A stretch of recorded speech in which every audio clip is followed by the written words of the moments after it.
bana mboka pandémie oya coronavirus ezoboma to appliquer ba mesure d'hygiène to sokola maboko na savon batela distance ya 1 mètre ndeko na ngai pakola désinfectant na maboko na yo soki mai ezati to fanda mingi en famille pona ko limiter ba contact soki outi libanda oyena ndaku na yo eloka liboso fongola mai na robinet okamati savon otie na maboko osokoli na mai okamati papier opangusi maboko ozwi kaka papier wana okangi nango robinet obwaki na poubelle po soki te soki muta simbaki robinet azalaki na maladie azalaki infecté mbala moko e contaminé na maboko pandémie ya coronavirus eza réel yom tozo ndimate banda lelo tchango na mutu na yoki ezali mibatela soki o mibateli obiki mutu nyoso na minute oyo amibatela tout le monde amibatela ezo kipeti mibatela ndeko na ngana za na besoin na yo comme yo posa na besoin na nga werason oh tout ba tomber victime ya pandémie ya coronavirus balobi tout est possible à celui qui croit rien n'est possible à Dieu nzamba ko big sabine au nom de Jésus.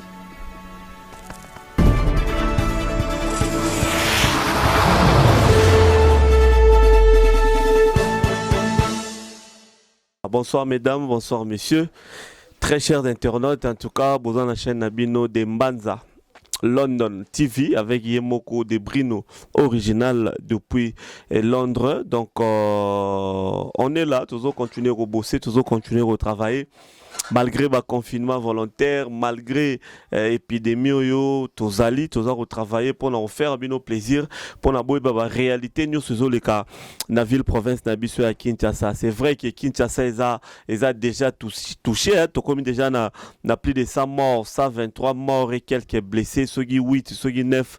Donc ça veut dire que maladie est très sérieuse. Binoba na poto boza Rolanda, chaîne Abisso demande dans London TV, boyeba que Kinshasa est touché. Mais biso na souci il y a copé sabino toujours d'information copé sabino ba réalité aux les dans la ville province ya Kinshasa tozo la laté malgré marmino sozo les cas toza ko tambola toza ko sala nyonso pour na to produire bino toujours des émissions ya qualité et puis boye ba réalité ezaro les cas na mboka na biso. Alors émission à l'élo vraiment la scène nabino bo partager en makasi bo benga bandeko belé balandango parce que bokomona ba journaliste nabino ba chroniqueur ya musique ya mboka oyo Congo ba oba lekara na ba télévision ba oba lekara na ba internet o ba pesa rabino ba information na poto o ba pesa rabino ba réalité nyonso zo lekana na ville na biso ya Kinshasa tozala qui reçu par ministre d'État ministre ya santé docteur Eteni Longondo nyonso wana na cadre ka ya koluka ba solution ya ko sensibiliser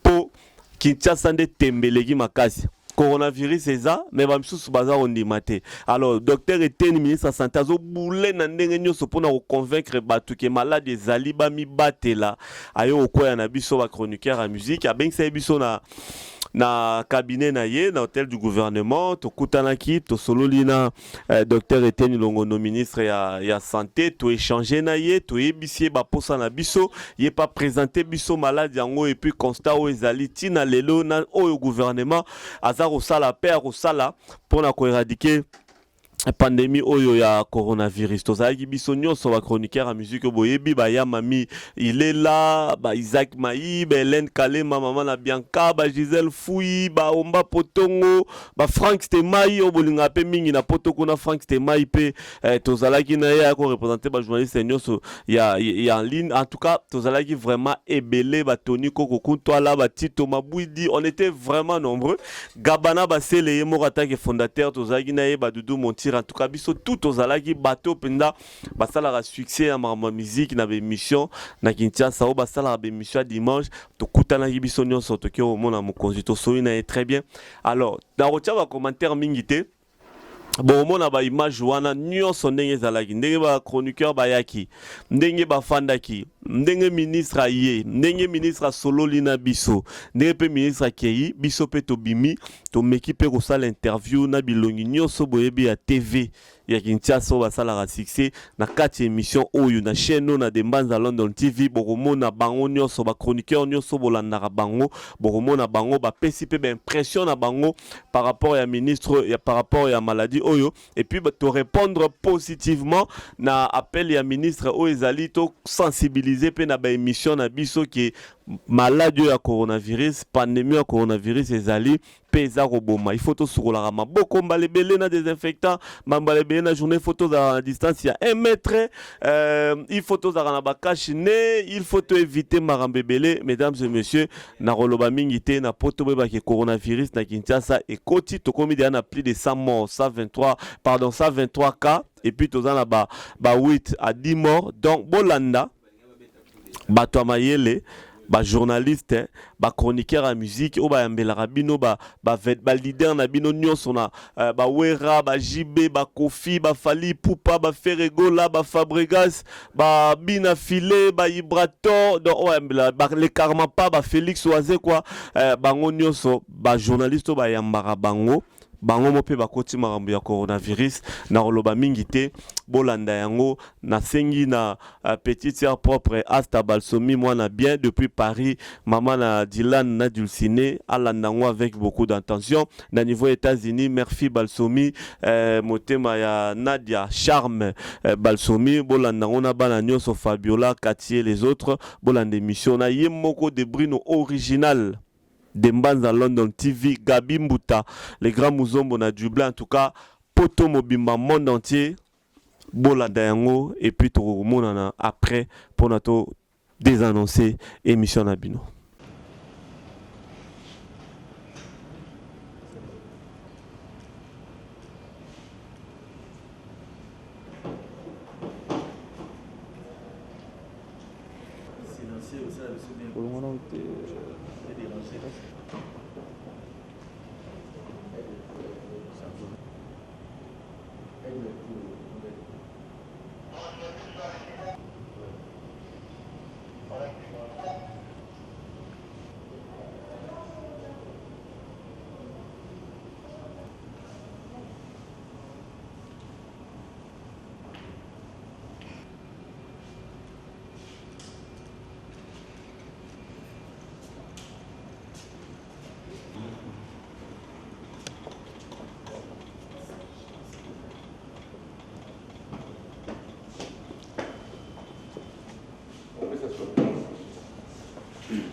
Au nom de son Excellence, Monsieur le Ministre de la Santé, Dr Evgeny Bombodo,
En rapport avec la pandémie coronavirus, et nous avons un souci. Nous avons voulu partager cela avec vous. En fait, nous souhaiterons que le gouvernement, à travers vous, le patron du ministère de la Santé, puissiez aussi nous charger dans le domaine de la sensibilisation par rapport au coronavirus. Mais avant de continuer, Excellence, avec votre permission, je voudrais solliciter, si vous l'acceptez, que mes chers collègues qui sont avec moi puissent se présenter auprès de vous, parce que nous représentons un grand nombre de chaînes de télévision, de radio, de presse écrite, mais aussi d'une formation aussi au Bénin, s'il vous plaît. Je suis Thomas Balsomi, chaîne Canal Kim Télévision, émission Tranche Musique à Ziki Sabango, chaque dimanche à 13h15, émission 100% d'art chaque samedi à 22h30 et les tranches matinales. Kim Matin. Merci. Le coronavirus, on sait ce qui se passe à Kinshasa, nous sommes à Kinshasa. Il y a un certain relâchement par rapport à la communication. La perception de la population est telle qu'on ne sent pas que le coronavirus est vraiment un dégât qui va venir. Sur d'autres cieux, c'est vécu de manière un peu plus sérieuse, c'est un peu plus concentré. Ici à Kinshasa, on s'est dit que nous, on veut faire quelque chose. Nous voulons que le gouvernement nous charge de cette mission au travers de nos émissions, comme cela vient d'être dit à travers la présentation de nos chers collègues. Si, avec votre autorisation, vous acceptez de nous charger officiellement, donc nous accompagnons également le gouvernement, notamment par l'entremise de votre ministère, à travers votre personne, pour que la population quinoise soit assez sensibilisée sur cette pandémie. C'est une émission souvent diffusée et présentée dans deux langues, français, surtout lingala aussi surtout. Et nous avons déjà vu les artistes d'émission qui étaient approchés, qui est tout à fait normal. Ça a toujours été le cas quand il y a des événements dans notre pays, des élections, mariages, les obsèques. Les artistes d'émission ont toujours été de tout le temps avec le gouvernement, mais nous aussi, nous voulons aujourd'hui participer. C'est une sorte de sacerdoce aussi à notre niveau. Nous avons besoin de ce public-là pour nous suivre d'abord. Nous avons aussi que ce public-là soit en bonne santé pour être aussi nos invités dans les émissions. C'est pourquoi nous sommes, Excellences, pour vous demander de manière solennelle de nous mettre dans ce programme d'urgence que le gouvernement prévoit pour la sensibilisation de la pandémie coronavirus. Cela s'accompagne de plusieurs moyens, tant financiers, humains, matériels. Et dans les heures qui suivent, il y a un mot qui est en train d'être préparé en fait, qui sera remis à son Excellence dans quelques heures. Il y a aussi un des membres de cette structure, la personne de Paul Mukeli, qui est de cette structure, qui s'exprime parce qu'il a préparé une grande émission en rapport toujours avec le coronavirus. Et je le sais, nous savons, vous êtes l'invité spécial, en fait, c'était en train d'être préparé par Paul Mukeli en tant qu'orteur dans le prochain jour. Lui-même vous fera la tranche de ce qu'il prépare, parce qu'il est vraiment au forum.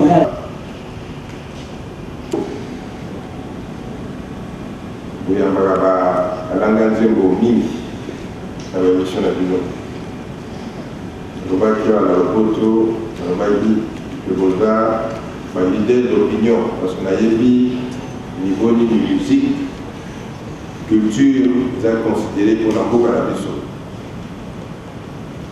awa kaka te na Congo mais na niveau international. Donc koza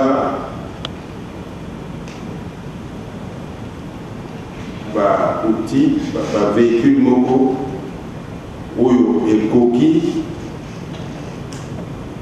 kopanza sango na ndenge toza na kati ya bokono oyo ekoandake biso. Nalobaka ngo na peuple congolais, tant que numéro 1 à santé, tant que makambo oyo bandaka ete il faut tosala attention. Ça, beaucoup de mots peuvent exister effectivement. Et si tout le monde a des conséquences là-bas. Et ça, c'est sur le coup de la tête. Je crois que tout le monde est unanime. Pour mes amis, de l'ONU qui nous a dit le 1er avril, de l'équipe CAP, il y a 100 patients. Alors, Bino, qui leadership la Bino, nous a leader d'opinion, pour travailler la Bino, la ministère de la Santé, pour la Bissonio surtout, donc on dit ça, épidémie. les mieux au Oyo et au Sakana, le peuple congolais. Alors, on sait qu'on a vu dans la place où vous allez, Bobo Sanate, que vous allez pas congolais. D'abord, en tant que congolais, il faut moko na moko, la bisogno surtout, to me maman libanga, la édifice autour de Sala. To me ma, ba arme na biso, ba capacité na biso, on a tout pour ça, et les mieux yo, azo mona na terre. Ennemi invisible. Le bas qui a fait tout ça la guerre contre l'ennemi Mogo, a attaqué Bino, mais vous monde a été.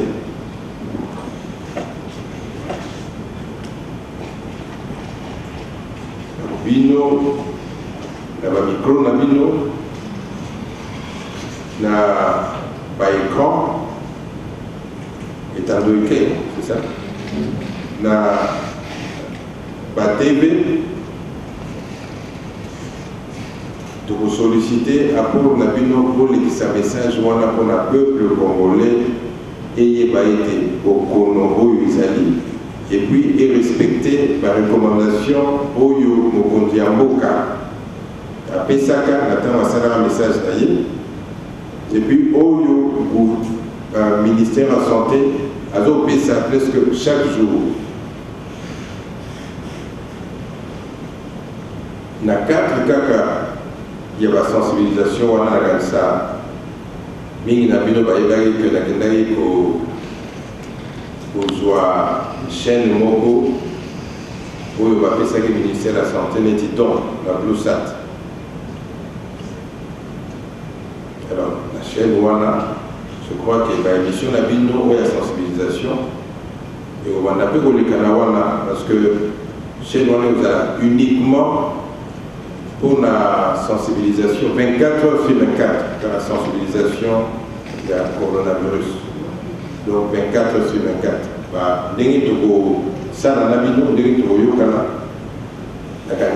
En dehors, il y a Makambo pour l'exalater la bino. Ce qui peut vous ligner, pour eux, de la puissance en haut, commis pour relayer en boucle. La chaîne on a matraquer les Congolais, mais ils ont des informations à l'âme. On a battu la zone de la barre. Dobi na otaki na fini universitaire, on a toujours bongisa moi au pavillon on a la Bokono, il y a la base très bien prise en charge. La temps dans le zonga, dans lesquels il y a l'Ompengaba, Magambo na Mone, il y en a qui m'a monté pour la mission congolaise. Bateau vivre au Kansaneti, Mokili, ils ont été normal. Mokili, ils ont été normalité. Monde entier. Ceux qui vont français, ils vont coucater. Ceux qui vont belge, ils vont coucater. Ceux qui vont italien, ils vont coucater. Biso tout ça la dernière ligne. Biso arme la biso et la prévention. Pour éviter transmission parce que ceux qui beaucoup moins les commis là-bas quartier Moussoussou va épelé d'abord à Congoté et vous souka l'ennemi aussi là donc il faudrait que la population congolaise tous la conscience soit là pour éviter que beaucoup de et Panzana awa mingi. On a collaboration avec nous, les Koyo, pour le la culture, pour le la musique, et ça très très importante. On a été bissolio surtout, tout comme dit ça, pour qu'on Oyo, les autres sakana, la moki. Je vous remercie. D'abord, merci par rapport à la population parce que vous avez la paix. Matin, midi, soir, tout le monde a l'image de l'année. Vous avez pour que certaines populations congolaises aient bien. Je pense que la Congo à coopération, d'abord merci, parce que je suis tout offert partie de la population. Alors, Mélanie, vous allez plus lettre en français dans la vie, vous allez vraiment maniaque. Communication autre ça là, en fait, pour comprendre que tellement charge de l'équipe en face. Toningi, au minimum, il y a excusez pour ce que vous avez moi la nage. Il y a non copie. Parce que pour couronner, il faut qu'il y ait un angle. Il faut que on va commencer, il y a ça la marche pour les 24 communes. Surtout, on a 3 communes où ils ont frappé sur coronavirus. Jusqu'à maintenant, moi je suis de Kitambo. Makamosa a fait ça à Kitambo, à Bombay. C'est peut-être mon écontention, mon agent, d'ailleurs, tout le fait. Alors, moi je pense que tout ça, les moments que tout le monde a autant pour la biche, il a biche, on a sur la télévision, on va commencer à marcher. Même pour ça, la porte à votre faire voir que le coronavirus, c'est vous appelez tape sur la porte, il y a le temps. Alors, l'autre chose aussi, mon gars, c'est que vraiment, comme nous avons perception orientation, donc il faut vraiment plus au côté de la même belle ambition. On garde ce que j'ai vraiment aux excellences, mais maintenant, on a un élément à non.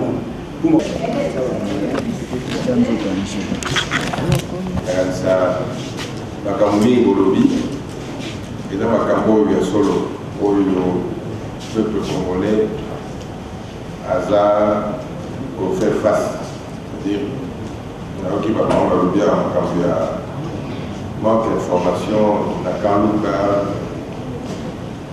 Je crois que c'était ce que j'avais dit aussi. Et d'abord on a Nabino. Je crois que pour ça que on est arrivé. Parce que Mini Nabino, on est très content que sur le terrain, ça va surtout dans le camp. La salle de campagne à la Pétouna, imagine toi un peu, les choses à la culture, la chose, ceux qui ont un fier, vous voyez, et bien naïe, vous avez d'argent présenté. D'ici qu'on a évité ce point de nous rechercher. Tout le monde. On a évité que aujourd'hui, leadership ainsi. Je vais vous remettre. Donc voilà, ça sont des gens protégés.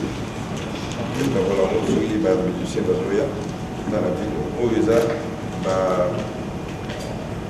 ma solution hydroalcoolique pour en recevoir beaucoup. Il faut recevoir beaucoup très fréquemment. Tout le monde. Les gens qui ont temps à bureau à tout ça, de l'autre côté. Oui, attends, mais ça, oui, mon travail est avant eux. On a dit la taille, ou bien on a dit la simi, papier, micro, et copie, pour soyez. Donc, à tout moment, ceux-là, on se rappelait, car on a été, ceux qui m'ont exalé, ok, ceux qui m'ont laboratoire, vous avez mon adam, pas poignet aux simba, tabalido, aux fungola, tout ça, surtout, donc à tout moment, il faut la prudence. Voilà. On les a prononcés beaucoup. Et puis, Moyo, c'est un message pour le peuple. Il y a Lingala, il y a Français Zali, il y a Swahili Zali, il y a Congo Zali, il y a Français Zali, il y a Chiluba Zali. Voilà. C'est un message de Soussou. Moyo. Au Bamba, dans le studio Nabino. Tant que l'artiste est bazou leka, faut pas tant que au lieu de français, mais il y a une gare à payer. Ça va. 500. Voilà. Donc la tondu bien au tondu. J'attends pas détail dans la collaboration et puis dans le benga moi mon balai ça tout solo là et on va cheminer. Merci beaucoup. Merci. Autant d'Indeko, bisoto zali ba journaliste culturel au basara mingi bemission à Balanga Nzembo. Toi qui bongo, tu as même pas mokonzi, ministre atali mambi à Bokongo Anzoto, topé santé pour na lisolo et nigisi mokilo ezako bwa mokili ya coronavirus. Pour ça biso ezali te mokonzi akota biso pe na lisolo yango po likambo ete bongo kolendisa bala kisasa bana Congo démocratique na yo etali lolenge akomi lengele na bokono bwa coronavirus tozali baike kati na biso moko na moko akosalaka mosala esika azwami bongo na nzela ya songolo pakala ntango mosusu mwa liloba eke tuta ndeko mosusu po aposala biso ezali totikala na batelespectateur na biso bazala mpe bainvite na biso baya kasi po te bazala ifo bazala na bomoi po baza na bomoi fo bamilengele batosa mibeko mi ministère ya santé ezali kopesa nzela mpona lolinga komilengela bokono bwa coronavirus mokonzi ya solo totondi botondi mpo andimi koyamba biso ayoki posa ya biso mpe andimi kosunga biso na mwa mai masengeli po te lisolo yango ekoma te na suka te epai ya balandi ba biso po te bayeba te tozali na etumba ezali etumba ya solo esengeli gouvernement kobunda kosala manso kasi biso pe te kotia mwa libanga na biso na lisolo yango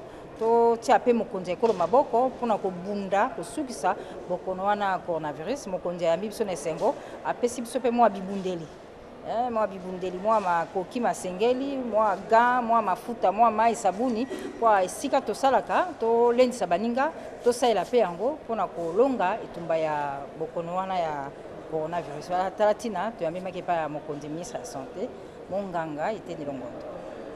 Même exercice en français. Merci beaucoup pour la question. Nous venons d'être reçus par Son Excellence, Monsieur le ministre de la Santé. Nous sommes une jeune structure qui regroupe les journalistes chroniqueurs de musique.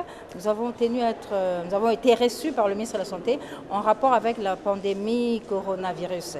Il était tout à fait de bonne loi que Son Excellence nous accorde toute son attention parce que notre vision, notre option en fait, c'est d'accompagner le gouvernement dans cette sensibilisation de la lutte contre le coronavirus. C'est pourquoi Son Excellence a tenu à nous recevoir et nous a écoutés. Nous lui avons fait part de nos différentes propositions au regard de ce manque de communication qu'il y a entre les gouvernants et la population qui se trouve à travers le pays, le pays, surtout Kinshasa, où nous sommes basés, où nous avons nos émissions, où nous travaillons. Nous avons un public qui nous suit et Son Excellence a vraiment compris l'opportunité de cette démarche. Il a accepté de nous accompagner. Évidemment, cela va se faire à travers un mémo qui lui sera déposé incessamment, où nous allons petit à petit chiffrer et déterminer ce que nous voulons faire, mais le pourquoi de notre rencontre, c'était que le gouvernement puisse nous charger. Nous, les journalistes culturels du Congo, regroupés au sein de cette structure créée sur l'État par rapport à cette pandémie, pour accompagner le gouvernement, pour accompagner Son Excellence, Monsieur le Président de la République, Félix-Antoine Tshisekedi Tshilombo, dans la lutte contre le coronavirus. Et jusque-là, nous croyons que le ministre de la Santé, Dr Etienne Ndongondo, a répondu à nos attentes et la collaboration vient de commencer avec le ministère de la Santé. Absolument, absolument. Le ministre a été souple, il a été ouvert. Il a beaucoup apprécié cette rencontre. Il a estimé qu'il est tout à fait vrai. Il y a une tranche de la population qui suit nos émissions, qui se passe souvent en Lingala. Vous savez, les artistes et musiciens de tout le temps, tout ce qui se passe dans nos pays ont toujours été accompagnés par des chansons, quand il y a les obsèques, quand il y a les élections, quand il y a les grands événements, l'apport des musiciens a toujours été beaucoup. C'est pourquoi nous qui accompagnons, qui sommes en fait des partenaires de ces artistes, il était tout à fait normal que le ministre nous accorde son attention. Il a répondu à nos attentes. Déjà, il nous met en contact avec son service de communication pour, dans les 2 jours qui suivent, nous puissions déjà présenter nos propositions de manière à ce que le ministère de la Santé nous accompagne, moyennant tous les moyens qu'il faut pour que cette sensibilisation se passe comme il se doit. Merci. Merci beaucoup. Tony Gogo, bonjour. Bonjour, Laurent Fabrice. Ok, tu as un hôtel du gouvernement, ministre de la Santé, il y a un chroniqueur, il y a musique, il y a un chroniqueur de musique à Congo, impression dans les années. Non, mais l'impression elle est toujours bonne parce que au moni biso tozali bapandisango, au moni tosangani ba chroniqueur culturel, toza ebele. Les kanisi oyo tozwa ki ministre ayambi biso d'abord et sengweza makasi ke ministre ayamba biso po tango Laurent Fabrice ezali tango oyo biso tango ke totala makamingi na ba invité na biso to yambaka biso tozwa makambo wana on met to sensibiliser population po te to bunda contre virus ou invisible ou tozo ko bunda na coronavirus. En tout cas ba impression na ngeza bonne que ministre ayambi biso. Pourquoi accompagner na démarche pour éradiquer le coronavirus? Oui, normalement, oui, parce que tant que tu était tout le monde parce que tu es prêt pour t'accompagner pour la contre-propagation du coronavirus dans le cannabis. Tout le monde ça va na ba mikili ya poto ndenge bato bazo kufa Laurent Fabrice taninga no to vandi boye déjà to sali 1 mètre tozo ko respecter makambo wana mibeko wana alors na malobo ya biso monoko ya biso bato batala ka mingi soki to pesi conseil to tei bandeko bakoyoka makasi po ete ba chroniqueur en musique ba yokela ka biso mingi tant to sala ba émission na biso pe ba sepela ka biso donc toza prêt ya ko aider pe to ko sala musala ngo malamu. Merci Tony. Merci beaucoup Laurent Fabrice. Ouais, Isaac Maï, bonjour. Bonjour Laurent Fabrice. Ok, grand chroniqueur en Boroyo, dans un hôtel du gouvernement. Excellence ministre Ocho Yamba Bisoto Loba. Alors, impression des années pour la rencontre na ministre de la Santé. C'est pas non la réceptivité à ministre parce que c'est vrai que Azana a multiples charges Mikolo Batunio surtout qu'à docteur Eteni a sollicité partout mais Sugandimi après ça biso temps oyo accordé biso pour ayamba biso ayoka biso.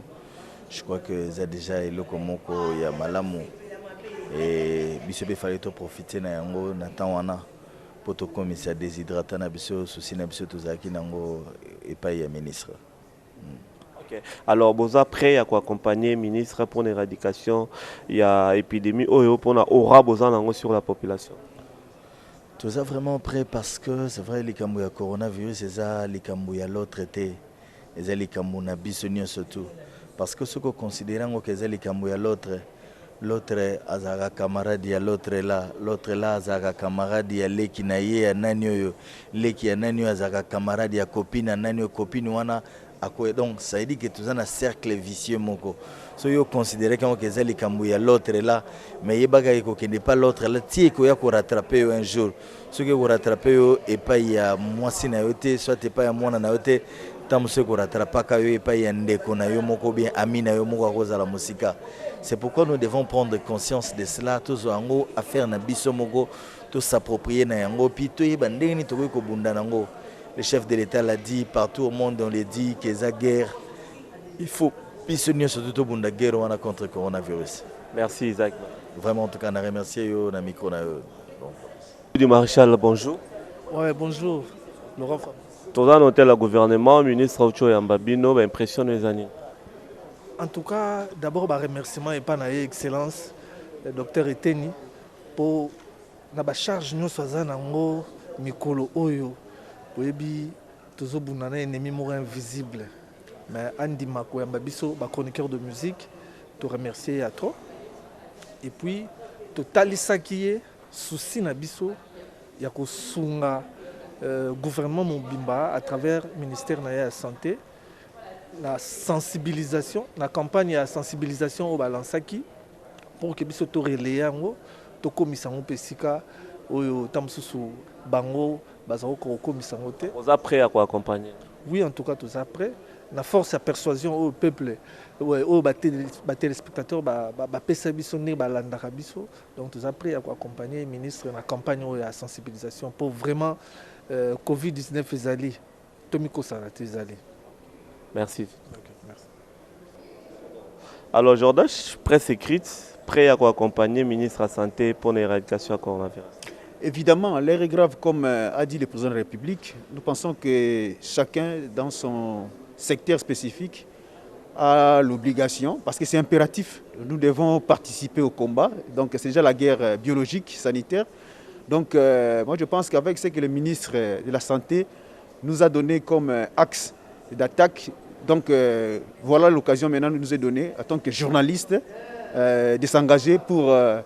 lutter, sensibiliser contre la pandémie Covid-19. Voilà. Merci beaucoup. Merci beaucoup. Bonjour. Bonjour Laurent Fabrice. Kala. Kala, on s'arrête depuis. Maintenant, c'est pas comment on est en forme, en santé. On a fièvre, papa. Moi, kosu. Moi, grippe. En tout cas, Dieu fait grâce, je suis ravi. Ok. Alors, Hélène Boto, vous a reçu par excellence ministre de la Santé. Impression des années. En tout cas, je suis très honoré d'abord. Je suis très honoré parce que nous avons un rôle, nous avons toujours eu un rôle dans notre pays étant leader d'opinion, mais le lot a un rôle en lisusu makasi lisusu koleka parce que ministère oyo ya santé est chargé biso na mission moko sauver des vies. Nous devons sauver des vies. Nous devons nous oublier nous-mêmes pour sauver nos frères, communiquer à nos frères quel est l'essentiel de ce qu'il faut que ça soit. Et ça, la na cannabis. Au moins, lelo qui nabiso batu bazo comprendre te na yebite ce qui ezako boya po biso to boya raka qui no boya raka rien bisoté to linko boya moi mingi mais ton dimanano to boya ra trop ton dimanano ko salela mibeko o bazo senga biso ko sokola maboko ko za la distance à 1 mètre ozana esika kokende te vanda na ndaku na yo oyebi te okende kokutana na nani kuna okozongela bandeko no na nini. Donc toboyaka kaka pour une fois bandeko nanga na sengi na bino tondima pe nano tondima nano koyoka tondima nano kotosa tondima nano polobi tozala na bomoi. Bon après il y a quoi accompagner ministère de la santé à 100%. Naza prêt nazo ko accompagner ministère ya santé te nazo ko accompagner population nanga Congo oyanga mboka oyanga nde nazo accompagner. Oui. Merci beaucoup Hélène. Merci beaucoup Laurent Fabrice. Laurent Fabrice, vous venez d'être reçu par le ministre, son Excellence Dr Eteni. Quelles sont vos impressions? Ouais, mes impressions sont bonnes. En tout cas, c'est pour la première fois depuis que cette pandémie a commencé que nous soyons reçus par une autorité du pays. Il nous a reçus comme journalistes, chroniqueurs culturels. En tout cas, je suis flatté. Il nous a donc considéré, il est sûr de notre aura, il est sûr de notre popularité sur terrain, comment est-ce que la population nous suit, en tout cas tous les dimanches dans nos différentes émissions. C'est pour cela qu'il a tenu à nous recevoir. Il nous a dit beaucoup de choses par rapport à cette pandémie. En tout cas, il veut nous contribuer pour essayer d'éradiquer cette pandémie qui est le coronavirus. Vraiment, je suis très flatté et puis chapeau bas à son Excellence, le docteur Eteni Longono, pour cette marque de confiance qu'il a manifestée à l'égard des chroniqueurs de musique en nous recevant et en parlant à cœur ouvert avec nous, disant qu'il est vraiment sensible à nous. Il veut nous associer à son ministère pour que nous puissions travailler ensemble avec son cabinet, son ministère, avec ses collaborateurs pour essayer d'éradiquer ces virus.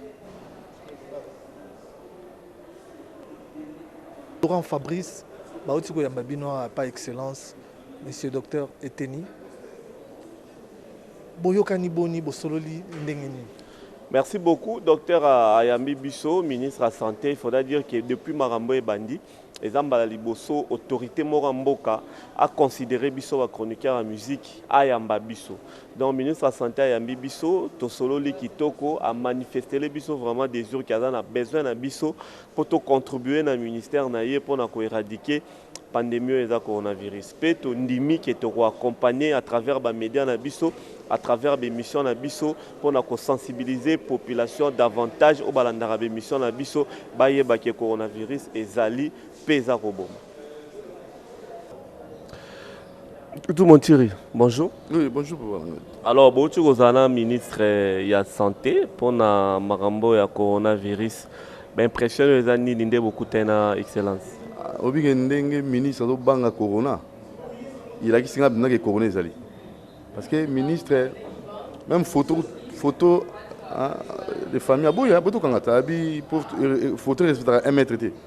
Donc il a qui singa vraiment que tout ce qu'on soit mambo sérieux. Toi qui biso à chroniqueur chaque dimanche toujours lobela ça une chronique musicale mais le lot au monique santé la mino pesa primordial, la santé n'a pas de prix. On a voulu dans l'espace à biso to sensibiliser, to conscientiser baiki au baon dimaté. Kinoa ki yanki na maramunyos. Maladie kinoa chelon ki yanki. Ata ko tim bango ezala pena noko. Bodo tim bati na magambo o mona bamboka mso ba okufa. Ono maladie ona ya bisoté. Mais so za ndeko auti poto ajango. Ayo fa na bino. A contaminer bino. Maladie ko masko ya bino. Alors tout sengeli ko sala vraiment keba. Donc tout sengaki mokonzi wazo kamba santé numéro 1 santé associé biso ba chroniqueur culturel to mega ko travailler en synergie pour que ça a été Corona et que nous sommes Ok, vous êtes prêts à accompagner Excellence. Tout ce que vous avez appris, parce que ceux qui yo, ngai, ye, tous les malades, nous avons ça sur Moussala à Rosalate. Nous avons ça à Rosalate. Donc, il faut préserver la vie humaine, parce qu'il y a un peu de tomba pour les gagnants. D'abord, développer l'homme, développement sur tout le plan intégral, donc sur le plan culturel, sur le plan social. Donc, nous sommes obligés à Rosalate Moussala. Merci beaucoup. Merci beaucoup. Potongo, bonjour. Bonjour, mon frère. Binga, Bonne nuit, sur la baie de consommation. Ils ont la baie de consommation qui te ko maré bébé mbutu. Maintenant, il quand même à sa sortie n'a pas bêtise ou anaté. Il y a encore la baie de consommation ma cassité. Tu côté alcool. Mais ça a été. Bon, ma Potongo, toto ya mamana et pas ya ministre de la santé. L'impression des années. Voilà, nous sommes satisfaits. Il y a un ministre de la Santé qui accompagne la vision, la sensibilisation. Nous avons une vision de la verrier. Il y a quoi que nous avons des éducateurs en masse, nous avons des collaborateurs, nous avons des téléspectateurs, nous avons différentes chaînes de télévision, nous avons différentes chaînes émissions, nous avons des chaînes de télévision. Nous avons des petits côtés qui sont bango, nous avons des côtés sur la naï, tout côté de l'idéologie en côté. Pour tout le monde, nous avons des terrains, nous avons des kaluka, nous avons des bandai, nous avons des lemba, nous avons des ngiringi, tout le monde a non, nous avons des sensibilités.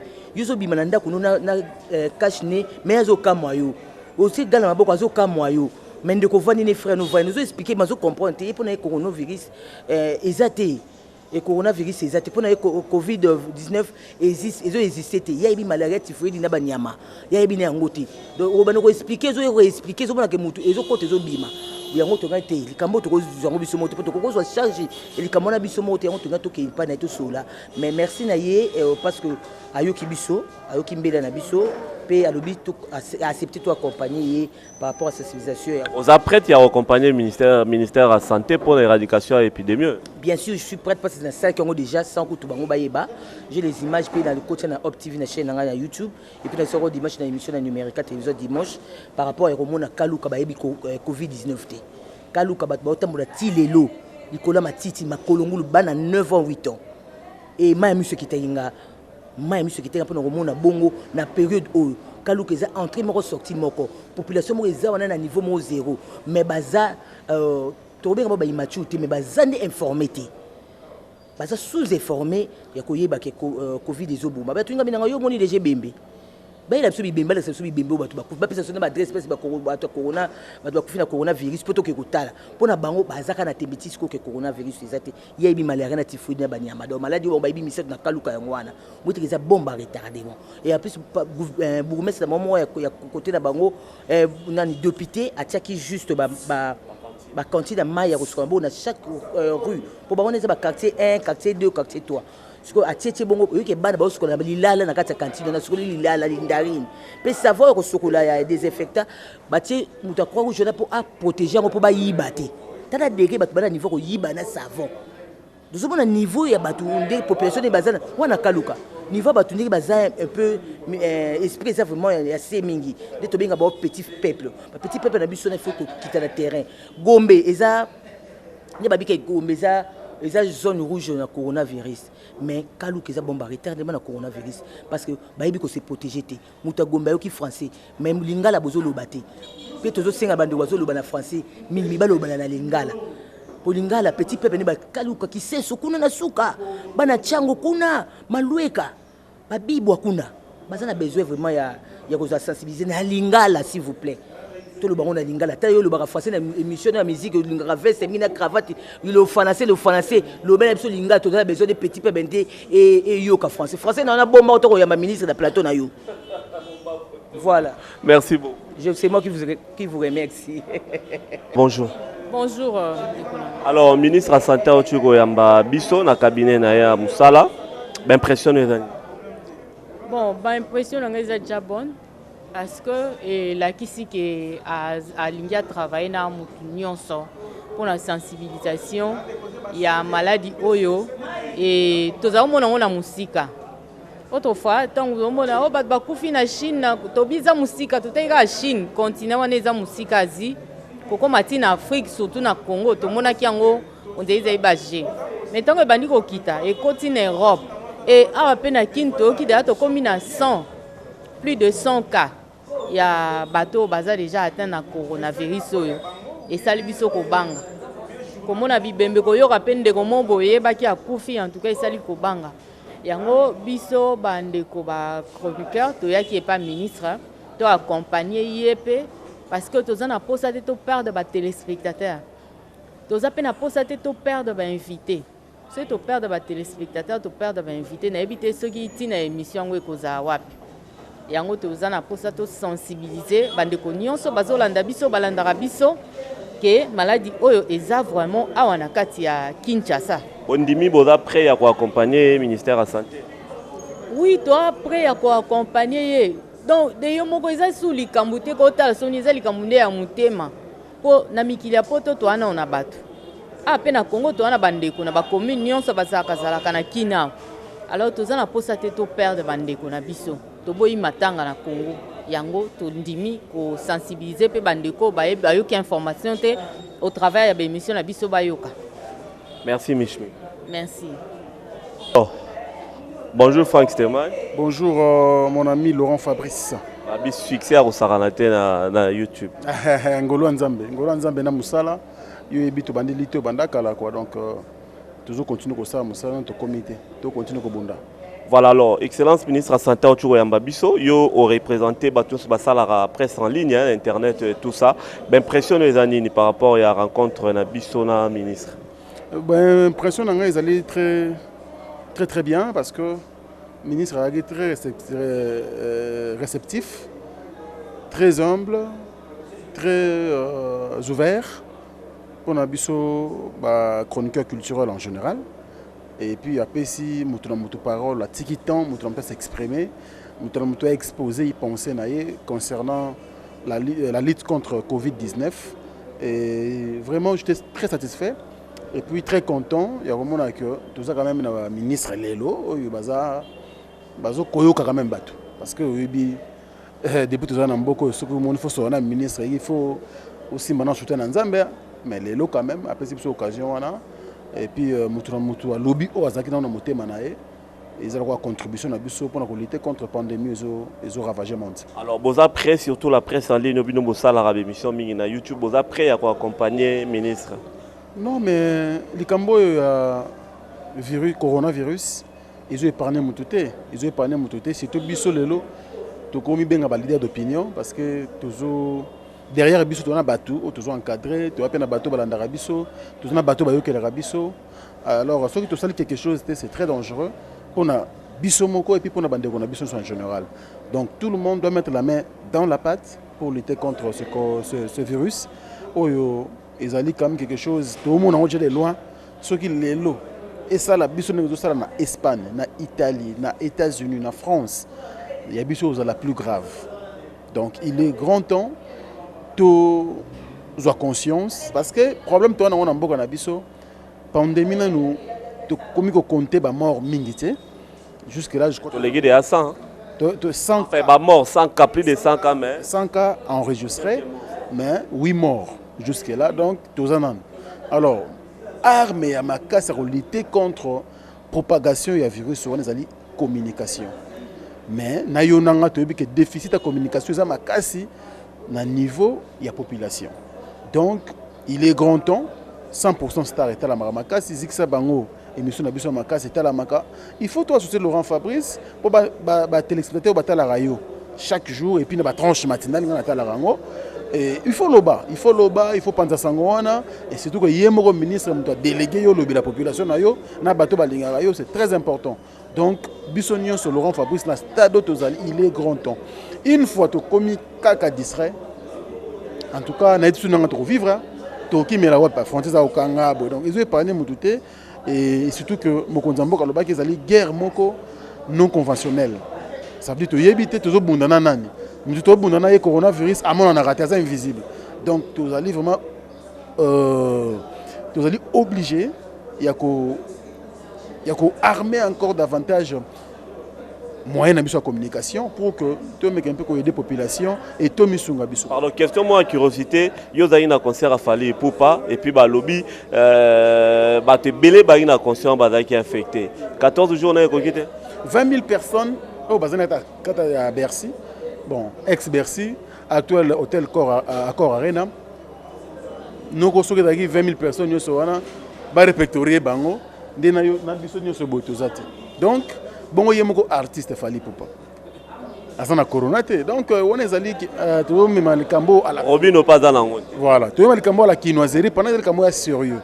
Coronavirus est allé, ils ont boma, ils ont ravagé bateau. Donc, il faut tous au sérieux.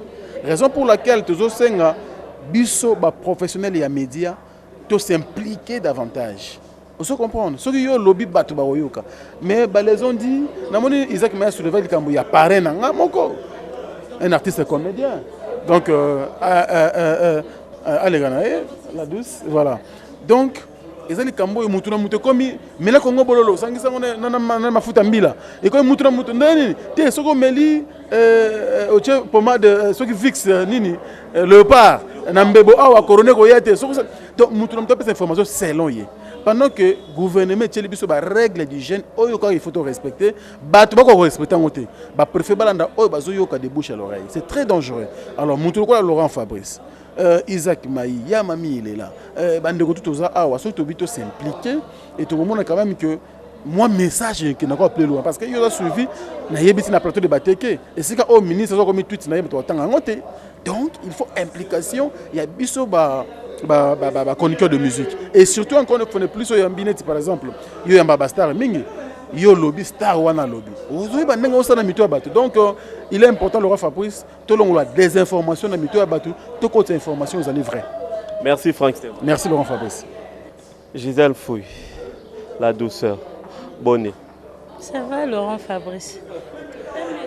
Ouais mais bon ministre ya santé Aoutigo yamba biso ba chroniqueur à culture et à musique, m'impressionne les années. Non mais je suis il était temps, je me dis, il était temps de penser à Bisso parce que nous drainons la foule. Tu vois un peu, les gens nous écoutent, les gens nous suivent beaucoup. Bah, eh bien, on peut bien. Tu vois un peu, nous collaborons avec les artistes et nous faisons presque le même travail. Donc, autant sur les musiciens, autant à toi Yambi Toza na plateau, les gens te suivent. Les hommes on a Toza ba éducateur à masse, ba te balanda bus. Alors c'était important, c'était très bien, c'était vraiment urgent pour Naye à reconnaître Moussa Nabiso que nous avons une influence sur la population et nous sommes proches de la population et que nous pouvons transmettre en bonne et due forme message et campagne à sensibilisation sur Covid-19. Et moi, je suis très contente, très heureuse d'ailleurs, parce que souvent, les gens pensent que Toza va ça raté parce que nous recevons les artistes, porter parole et tous ces potents. Sauf que document on a bu ça à la fin d'études, les gens vont nous respecter. Certains même diront mais pourquoi ça la musala. Tu vois un peu, donc c'était temps parce que malade des autres touchés moutons surtout c'était important. Il y a qu'on sensibiliser parce que jusque là na kin awa les gens n'ont pas encore pris conscience il y a maladie wana. Batumsu bazo banga fona mona mutakufi pona ndima. Donc ça fait mal que kaba phrase ndengo wana. Donc c'est important de communiquer. Et pas seulement en français, mais en lingala, en swahili, en kikongo, en chuluba, pour que la population congolaise... Vous après avoir accompagné le ministre de la Santé? Mais tout à fait prête. Comment tu as prêté na makambo ndenge la bispa peko zwangati. Quand tu as Gisèle Akoufi, tu imagines, tu peux perdre Evelyne Kamo Lopez. Mais non, là, moi, on n'a pas besoin de ça, on n'a pas besoin de mort, on a plus besoin de sauver des vies. Voilà pourquoi tu peux accompagner à 200, 500%. Ce n'est pas pour l'argent. On l'accompagne parce que nous devons sensibiliser les gens. L'heure est grave, le binango ya tchouké. Merci beaucoup. Merci, mon ami. Voilà, merci beaucoup. Namoni Bolandi, image avec beaucoup d'intérêt. et beaucoup d'attention. Laura Fabrice Balsomine na lobela bino à salé libinongo, tout cela na intérêt kaka ya ko sensibiliser même bino na poto ndenge boza ko solana bandeko na bino bazana na kisasa bo lobela bango bo sensibiliser bango bo lakisa bango bo epsa bango neni na poto boza ko kufa bandeko na bino ba camarade na bino ba na bino ba voisin na bino baza ko kufa. Bino kotokuna boza ba machine boza très avancé sur le plan scientifique, sur le plan de la santé, sur le plan de l'hôpital. A fortiori biso doza na Kinshasa o penza ba biloko wana tout exacté. Donc bino na ba téléphone de bosola na bandeko na bino bo conscientiser pe bandeko na bino o baza na ba kaluka, o baza na ba kindele, o baza na ba kingasa na suka, na ba rute mokali, na ba ferbois, na ba rifla, o baza penza na ba zone très reculée. Potito lo bana bino kamoko na nuté et monani na ba place na Sabino na bakaluka bakindele bakingasa na suka ba route mokali ba rifla na ba place wana reculer ba lemba imbu kamoko tena no emonani ezaka ba niveau ba gombe ba niveau kitambo ba niveau commune c'est-à-dire vers la ville seulement. Alors na yebi ke bozana ba de rebelle na ba zone reculée a na Kinshasa bo conscientiser bango na ba pel nde boza ko benga bango na ba WhatsApp na ba Facebook nde ba osola ba respecter ba règle d'hygiène. Pour ministre de la santé de Bolandi wana epsibiso eza vrai pe eza très sérieux coronavirus ezali pe eza koboma. En tout cas merci beaucoup na bino sondenge bo Bolandi Bisso, tout ceci grâce à Befort, il y a London, des Manza London TV, des Brino original. En tout cas, merci à trop des Brino original, des Manza London TV. Et puis, tout bazana poto, ben arabiso, ba sepela na musala, o tozaro sala, to sengibino, merci. Bo s'abonner massivement na chaîne Nabino des Manza London TV pour vos actualités, si capo vos wakaba makamba bien.